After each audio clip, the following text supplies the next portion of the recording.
വാഗ്ദാനം ചെയ്യുന്നത്. അത് മറക്കരുത്. യാഗാർപ്പണ മനോഭാവത്തിന്റെ വ്യക്തമായ നിയോഗത്തെയും സ്നേഹത്തെയും ആസ്പദമാക്കിയായിരിക്കും കൃപയുടെ വൈശിഷ്ട്യം. എത്ര ആത്മാക്കളെ നീ രക്ഷിച്ചു എന്നതിനെപ്പറ്റി നീ ബന്ധപ്പെടേണ്ട. ആത്മാക്കളുടെ രക്ഷകനായ ഞാൻ രക്ഷിക്കപ്പെട്ട ഓരോ ആത്മാവിനെയും അടയാളപ്പെടുത്തും.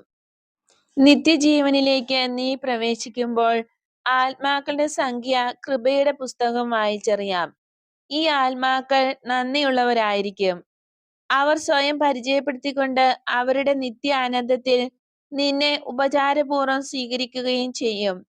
എന്റെ പ്രിയ മകളെ, ആത്മാക്കളുടെ രക്ഷയായിരിക്കണം നിന്റെ ജീവിതത്തിന്റെ ഏറ്റവും വലിയ വിഷയം എന്നതാണ് എന്റെ ദിവ്യ അഭിലാഷം.